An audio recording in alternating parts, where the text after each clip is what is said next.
বুদ্ধদেব ভট্টাচার্যকে শ্রদ্ধা জানাতে বক্রেশ্বরে মৌন মিছিলের আয়োজন। বামফ্রন্ট সরকারের শেষ মুখ্যমন্ত্রী বুদ্ধদেব ভট্টাচার্যের জীবনাবসান। মৃত্যুকালে তার বয়স হয়েছিল ৮০ বছর। ২০০০ থেকে ২০১১ সাল পর্যন্ত টানা ১১ বছর রাজ্যের মুখ্যমন্ত্রী ছিলেন বুদ্ধদেব ভট্টাচার্য। আজ বৃহস্পতিবার সকালে বুদ্ধদেবের মৃত্যুর খবর জানান তার সন্তান সুচেতন ভট্টাচার্য।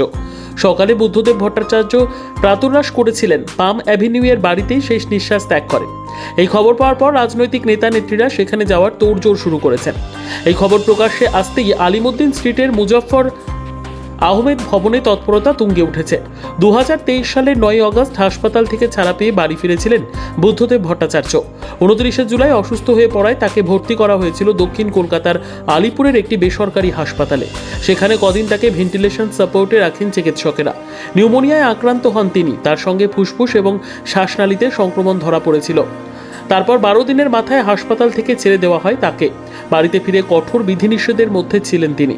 বুদ্ধদেব ভট্টাচার্য একজন আদর্শ কমিউনিস্ট হিসেবে জীবনযাপন করতেন। তার লেখা এবং পাণ্ডিত্য নিয়ে কোনো প্রশ্ন ছিল না। তার একাধিক বই আছে, তবে দীর্ঘদিন ধরেই গুরুতর শ্বাসকষ্টজনিত সমস্যায় ভুগছিলেন বুদ্ধবাবু। অসুস্থতার কারণে শেষ কয়েক বছর গৃহবন্দী ছিলেন। আগেও বেশ কয়েকবার হাসপাতালে ভর্তি হতে হয়েছিল তাকে। ২০২০ সালের ডিসেম্বর মাসে প্রবল শ্বাসকষ্ট নিয়ে হাসপাতালে ভর্তি হন বুদ্ধদেব ভট্টাচার্য। প্রতিটি জায়গার মানুষ ভীষণভাবে শোকাহত।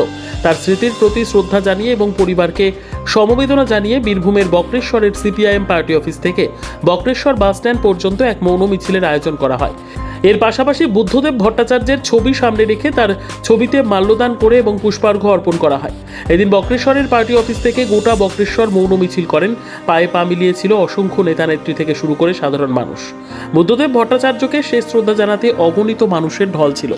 আমাদের জননেতা, আমাদের গর্বের নেতা, আমাদের পার্টির নেতা, উনি আজ সকালবেলায় ৮:২০ উনি শেষ নিঃশ্বাস উনি দেবেন।